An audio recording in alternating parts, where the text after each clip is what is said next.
Hey guys, welcome back. Happy Wednesday. On Wednesday, we usually talk about muscular dysfunctions, but today we're actually not talking about a muscular dysfunction so much as a condition or a disease. We're going to be talking about osteoporosis, specifically osteoporosis of the spine. So what is osteoporosis? I've got my notes here, of course, always ready to deliver that awesome lecture for you guys. So it's a skeletal disorder that causes low bone mass and leads to deterioration of the bone tissue and increases a risk of fracture. So you think of a bone inside, it's kind of porous already to begin with. It's like a sponge, essentially, with all of that marrow in there. What happens over time is that those little holes, the little gaps, begin to widen and the areas between them begin to thin, and it causes more porosity of the bone. So what causes it? It can be caused by a plethora of other diseases as well as certain medications. In addition, smoking and a lack of exercise can increase your risk. And unfortunately, it is very prevalent for uterus owners that are in a postmenopausal stage because the lower amounts of estrogen, unfortunately, can lead to osteoporosis. Can it be prevented? Not always, but there are ways to reduce your risks. Some areas are a proper diet, especially making sure that you get enough calcium in your diet, avoiding things like smoking or excessive drinking, and also exercising regularly. Now, how does it affect the spine specifically? Because that's what we're going to be talking about today. So the vertebrae become more porous, as I mentioned before, and they begin to collapse in on each other, which causes something called a compression fracture. So I want you to think of like a piece of pumice, again, really porous, as opposed to a solid, hard rock. So we've got this pumice that's super porous, right? If we, run it over, we apply pressure to it, it's going to crumble, as opposed to the rock that might not crumble, or it's going to crumble slower. So that's essentially a good way to think of it, is that over time, all of that weight bearing down on our porous structures, it is going to break down and cause a compound fracture. So this causes pain, of course, when we have compound fracture. You can't just set it in a cast, reset it like you would like a broken bone necessarily. You have to go in and actually completely restructure the vertebrae with surgery or replace it with some sort of implanted vertebrae. This also causes kind of a hunched forward spine, especially with age, and it can lead to organ issues actually, because as the vertebrae compress with these compound fractures and our spine shortens, it can cause undue pressure on our lungs and our cardiorespiratory system. So how does exercise help? Well, by improving the balance and muscle strength, we can prevent falls and any potential injuries that happen with falls, because falls are especially dangerous if you have osteoporosis. Essentially, if you fall, it's almost guaranteed that you might get a fracture of some sort. So low impact exercises like walking and the exercise I'm about to show you are beneficial because they help strengthen the core and they help strengthen the back muscles and the glutes, which are what we use for balance and was what's going to help us maintain that balance over life. So all you need today is a chair. You also need to be near a wall. You're going to have an option to use a wall for one of these exercises, or you can use your chair. It's up to you. In addition, you will also need a resistance band. I've got my nice rubber one here. If you have one that has tubing, that is totally fine as well. Also, if you have one of the kind of more elastic bands, that's great too. Whatever you have is totally fine. So without further ado, let's go ahead and get started. We're going to be doing 10 exercises today, technically 11. And we're going to be doing about 10 to 15 repetitions of each exercise. So we're going to get started with a plank, working on that core. Now you have some options for your plank. You can either do it at the wall, as I mentioned before. This would be our lowest impact option. You can do it on your chair, kind of in like a high plank, or you can do it all the way down on the floor. It's up to you, whatever you're comfortable with. We are going to be getting down on the floor in just a little bit. If you don't have that kind of mobility, you can do these floor exercises on the chair, on your bed, wherever you feel comfortable. You don't have to get down to the floor if that's a little bit more of a dangerous, scary place for you. So let's go ahead, find that plank position where it was comfortable for you. I'm going to demonstrate on the wall here. Hands are shoulder width apart, right underneath those shoulders. If you have wrist issues, of course, you can always come down to your elbows. Just make sure your hands stay shoulder width apart as well. So go ahead, take those hands or elbows to your wall. Roll those shoulders back and down. I want you to gaze right at your fingertips and go ahead and walk your feet back just until you start to feel that tightness in your core. Now keep a slight bend in your knees here. I want you to squeeze those glutes, tuck that pelvis under just a bit. Lower those glutes until you have a nice long line all the way from the top of your head down to your feet. Now we're just going to hold this plank for 30 seconds. I want you to continue to breathe here.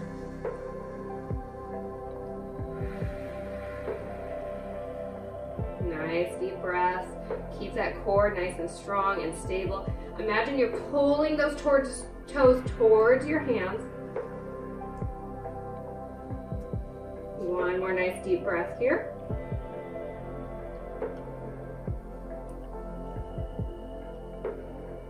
Awesome. Go ahead and walk those feet back in, or go ahead and stand up, whatever position you are in. We're going to go ahead and come over to our chair here. We're going to be using it for a little bit of a balance challenge, working on those balance exercises. We're going to do a nice leg lift. So I want your feet nice and parallel on the floor, just like they're little 11s. Slight bend in those knees again. Go ahead, grab onto your chair if you'd like a little extra stability. We're just going to take our outside leg up just a couple inches, just about 4, maybe 6 inches up towards the sky. We're going to do 15 of these on each side. Now what we're doing here is we're strengthening our outside hip muscles and our piriformis muscles. That's what keeps us nice and stable when we're moving over uneven terrain. So spending some extra time strengthening our piriformis can help prevent falls later in life. It can help you with your balance. We've got 3 more here. Last 2. And last one. We're gonna go ahead and come on over to the other side. If you're at home, you can just go ahead and flip around. I'm gonna stay in this direction so you can see me. Feet are nice and parallel again. Let's go ahead and take that leg up just about 4, 6 inches. Nothing crazy here. A little bit of work does a lot of the body good. After this, we're gonna go ahead and go over towards our chair here. We're gonna be doing some chair squats. You're gonna be using that chair as a little bit of a stabilizing mechanism while we do our squats. 3 more here. Last 2. Last one. Perfect. Go ahead, come in front of your chair here. Feet are nice and parallel again here.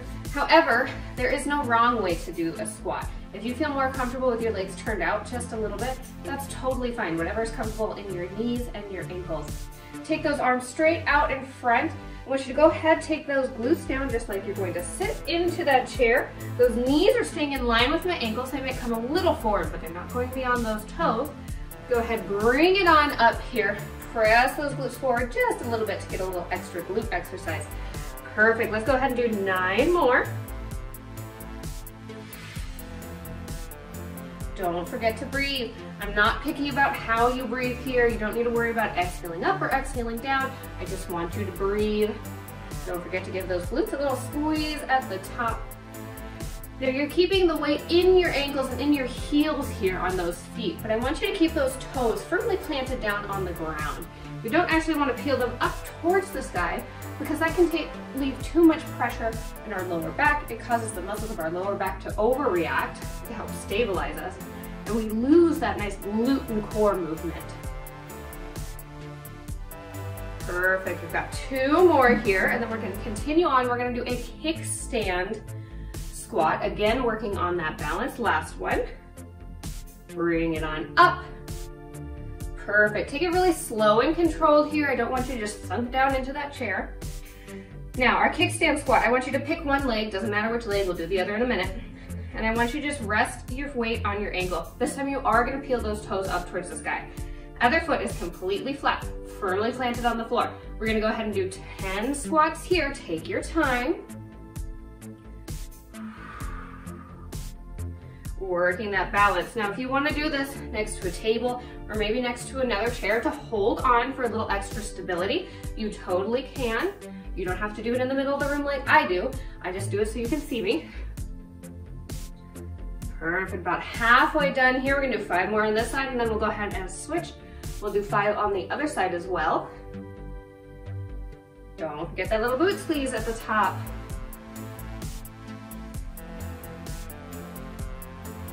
Two more here.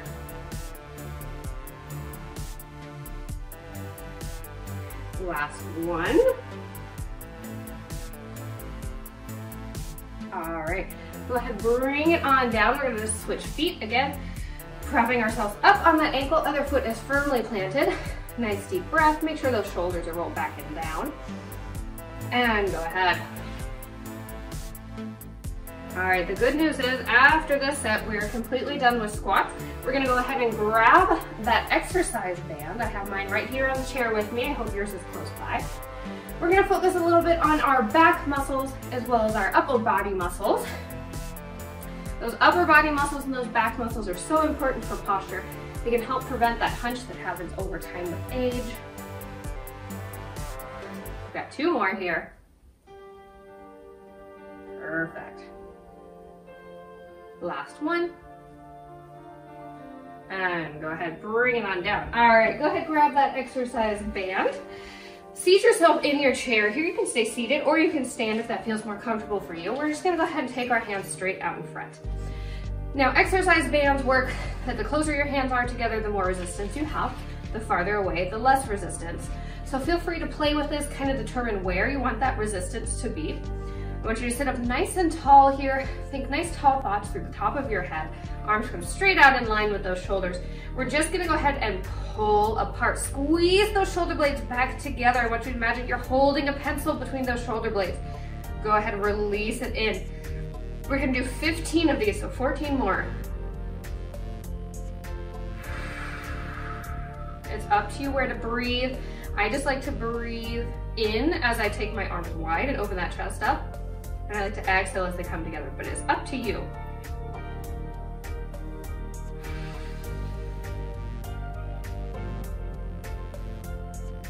Squeeze those shoulder blades together. Use those muscles back there. This is what's gonna help prevent that hunching forward.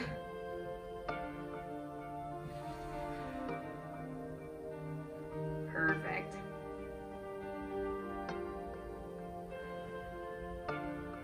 About halfway here, we've got about 7 more.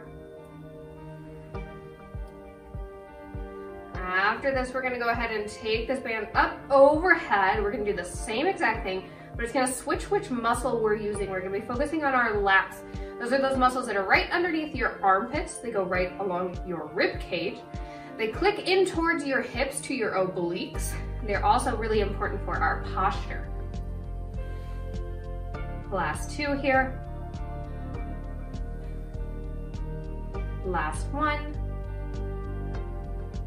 Perfect. All right, go ahead.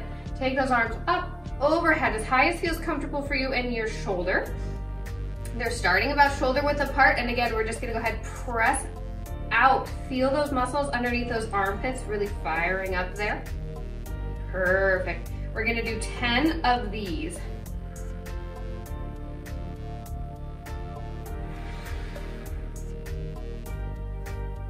Now I know it might be a habit. You might want to look up towards your band, but I want you to go ahead and look straight forward. Look at me, I'm looking at you, you're looking at me. That way I know your spine is nice and in alignment here. Perfect, we've got 4 more here.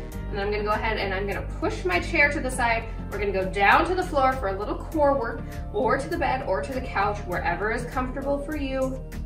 Last one. Perfect. All right, go ahead, grab that band. We're gonna take it to the side. I'm gonna go ahead and push my chair on up over here. Take your time coming down towards the floor. Don't think you need to match me. We're gonna go ahead, roll onto that back. Take your time. I want you to go ahead, bring your arms down by your side. We're gonna bring our legs up into tabletop. So we have a nice 90-degree angle here in our knees and our hips. If you look down towards your knees, if you see those toes, I want you to drop them down just a little bit. Perfect. Now we're gonna maintain this nice 90-degree angle here, and we're gonna take our foot down towards the floor just to tap. Watch me here. My knee stays bent the whole time, toe tap. It brings it right back up. Perfect, go ahead and continue. We're gonna do 10 on each side here, so a total of 20. Make sure you're breathing, really use that core to bring that leg back in line with the other one.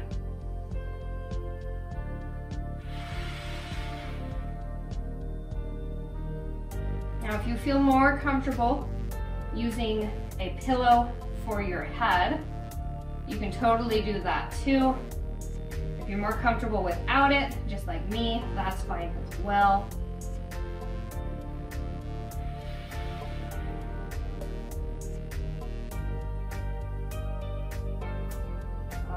right, we're halfway there, 10 more.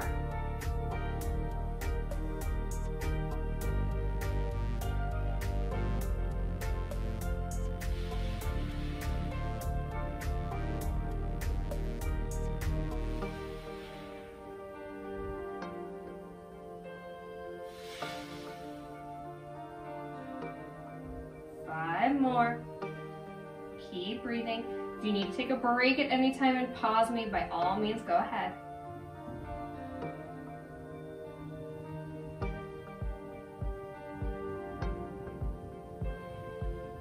Last two here.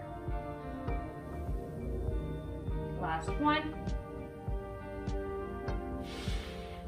Go ahead. Bring those feet on down. Let's take a nice deep breath here. Take a little break.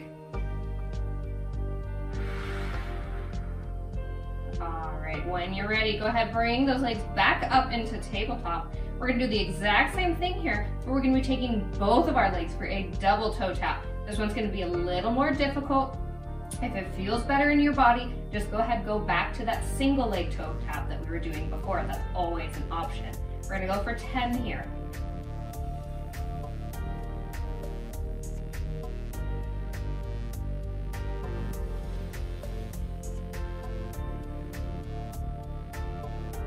This one I am a little bit picky about your breathing.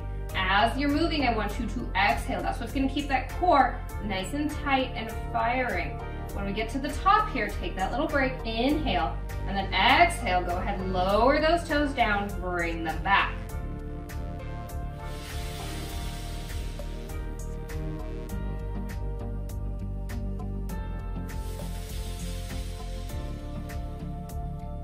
Three more here.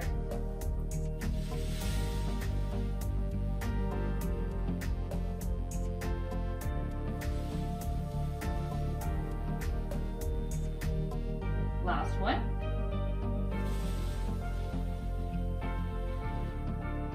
Go ahead, bring those feet on down. We're going to continue with our ab exercises here, but I want you to go ahead, take your arms straight up in line with your shoulder. We're just going to be moving our arms backward and forward. Keep that core nice and tight and turned on. Don't let that back lift off of the floor. Nice deep breath. Exhale, take those arms up, overhead, down towards the floor as far as feels comfortable for you.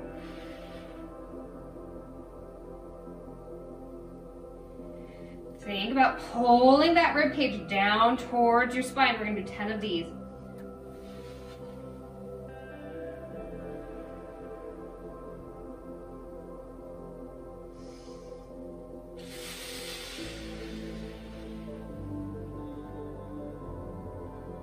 Again, I'm exhaling back, I'm exhaling up, taking that pause at the top to breathe.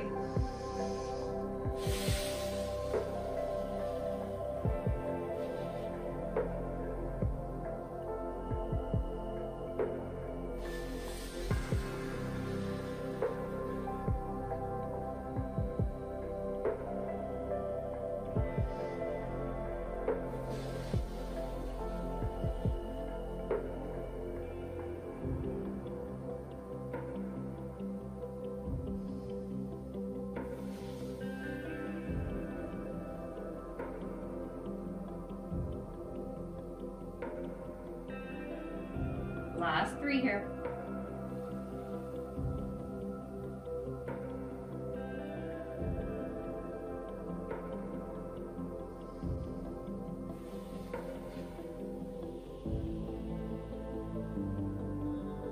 Last one.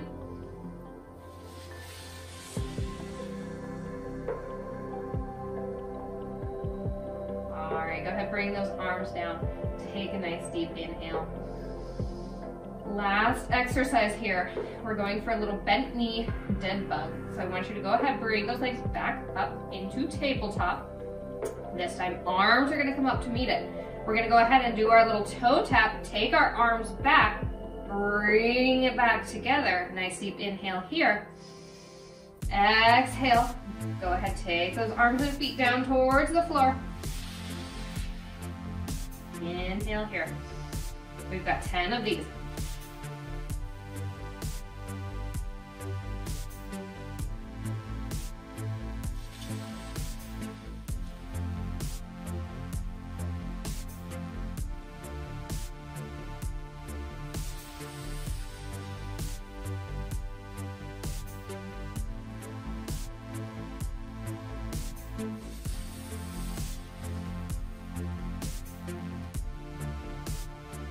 halfway there, 5 more to go, and you are all done with your exercises.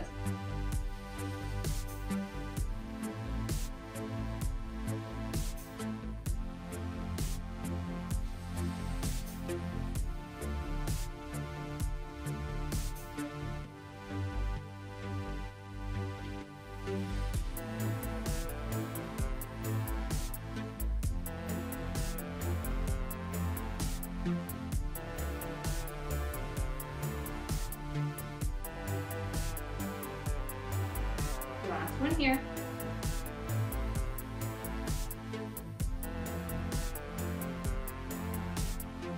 All right, go ahead, bring those feet on down.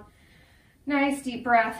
Go ahead, roll it on over, come back up when you are ready. Thank you guys so much for joining me. I hope that you found this routine useful. If you did, by all means, please leave me a like. Please go ahead, subscribe, hit that bell. Thank you so much again for being here, and I will see you again on Sunday.